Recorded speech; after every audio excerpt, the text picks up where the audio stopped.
Hello, Tim from Fair Play now on the 22nd of February 2024.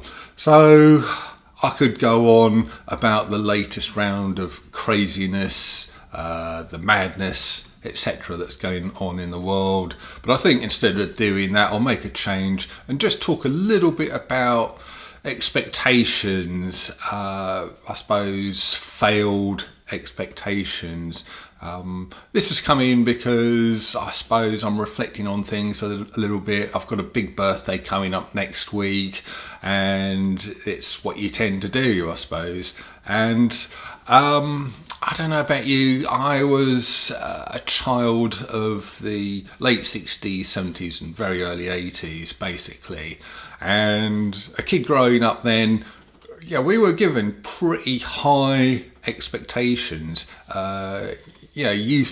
The youth of today might think, oh, we had it easy back then, but we were growing up during the Cold War. We were told about the 4-minute warning, and we could have literally had things kicked off, had nukes coming our way, 4 minutes warning, which you could do absolutely nothing in that time, and then goodbye.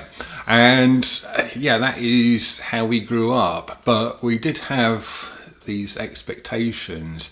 Hopefully in the future there would be less and less wars. Hopefully the Cold War would end, and then the threat of nuclear Armageddon would end, and with that all wars would gradually come to an end. Certainly by the time I got to my middle age, my old age, that's what I was hoping. I was also expecting for pretty much every disease to be cured, or have sort of cures for every single disease. Poverty, again, would be sorted. There wouldn't really be very much poverty, certainly none in a supposedly first world country like this, and preferably nowhere in the world either.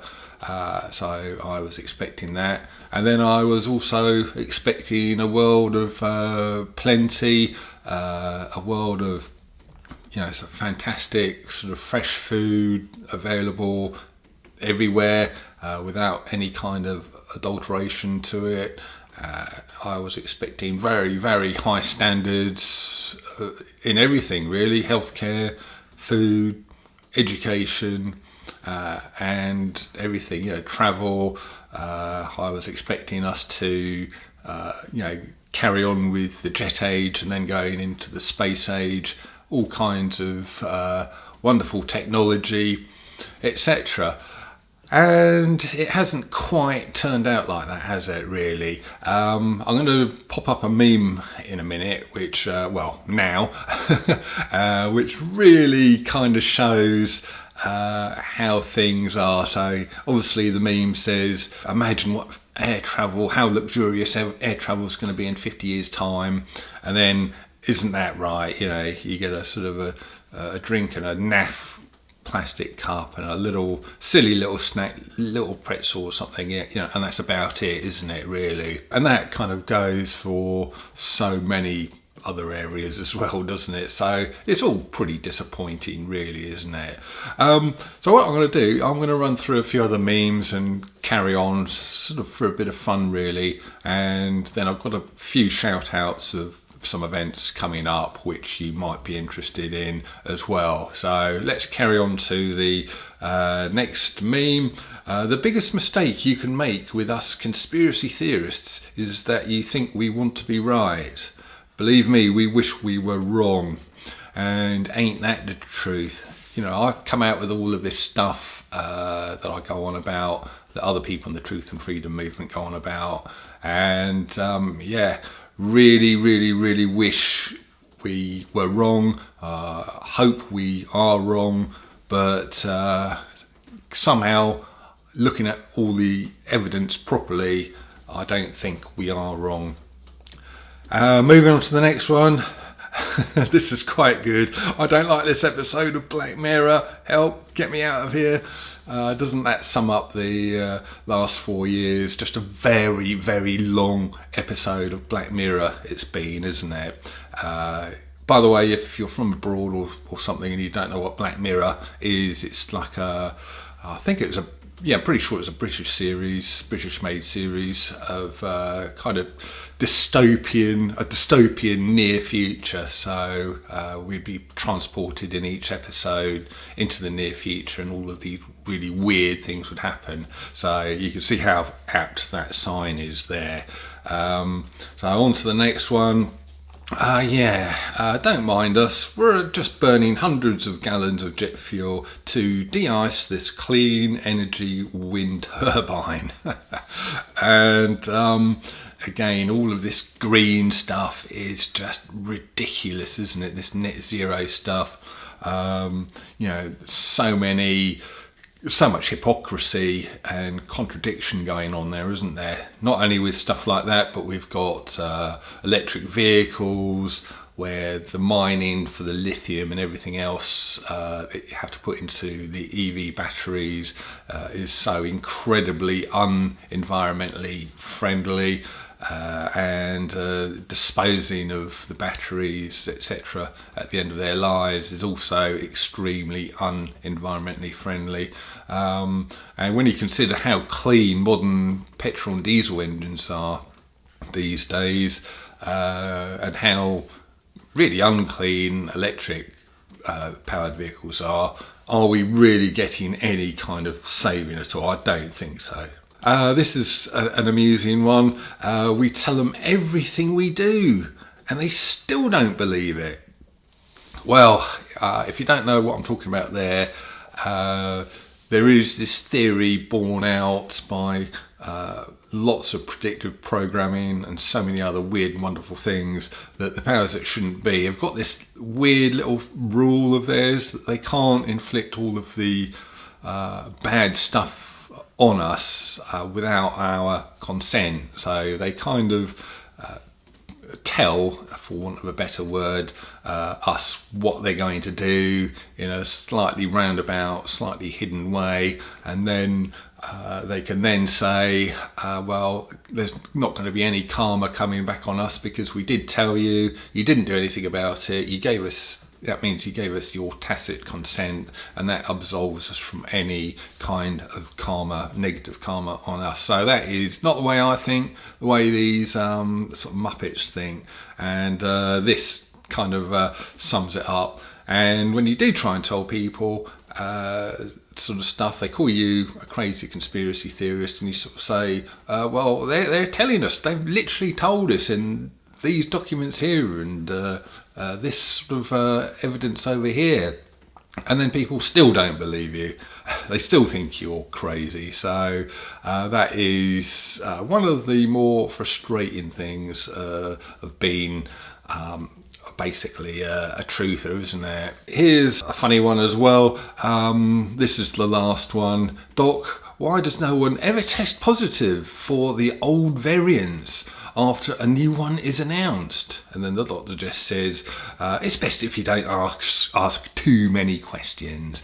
But isn't that right? It always struck me when a new variant was announced, it'd be discovered, announced, and then literally like within a couple of days it'd be, oh yeah, there's sort of a zillion people have tested positive for this new variant. Well, how can the tests test for this new variant if it's only just arrived? Surely you've got to develop and produce and distribute a brand new set of test kits to test for the new thing that's been designed to test for the new thing. And also, as the meme says, where do those old variants go? So one of those, one of just many very, very suspicious things that we've seen over the last few years, isn't it? So yeah, just a bit of a reflection there. so many of these memes speak so many truths, don't they? And just thought it'd be fun to run through a handful of them there for you. But I think the power of the meme continues to be one of our sort of biggest weapons against the powers that shouldn't be. So just to finish off, here's these events I promised you. I'm going to give a shout out to 2 or 3 things happening. The first thing is an event called Questioning History, which is happening 29th of February to the 3rd of March, and this is in Berkshire. I will leave the details below how you can be a part of it, how you can go and watch these fantastic speakers, but the email is learningholidays@protonmail.com, and the speakers include Mark Devlin, who will be talking about truth and propaganda through Herge's Tintin stories, of all things, so that promises to be interesting. Then we've got Matt Sergiu, who is talking about the 1960s counterculture, a socially engineered psyop. Then we've got Gloria Moss, who is actually the organiser of this, the Fire of London and Great Reset she'll be talking about. Then we've got a couple of other speakers, and we've also got a guy called Ron Constable speaking there about the 1939 Sea Act. I won't sort of go into any more detail than that, but I'm talking about the sea that's been around for donkey's years, not the one that's only just arrived a few years ago.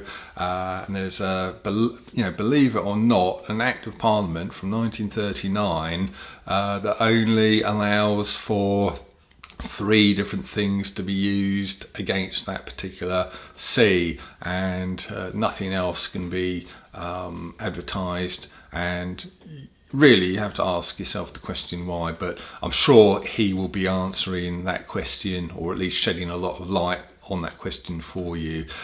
So do check that one out, and if you're interested in going, I think you'll have a very good, enlightening time indeed.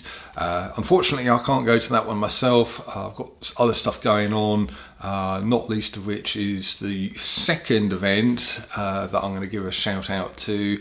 It's a talk between Clive de Carle, the health expert, and Matt Tissier, the ex-footballer and sort of very outspoken against the lockdowns and all of the rest of the stuff that's been going on. So he'll be there. Richard Vobes will be there, and it's Sunday the 3rd of March at 1:30 p.m. obviously in London, Leicester Square Theatre I think it is, and I'll leave details in the description box below how you can be a part of that, so look out for that in the description box. So the third event is in Tisbury on the 9th of March. Mark Devlin, I believe, is going to be there, and a few other speakers as well, so that promises to be a very interesting event indeed. So I will be at the last 2, the Matt Tissier thing and the Tisbury one, filming, and if you're going to go, I'll see you there. So highly looking forward to attending and filming those 2 events.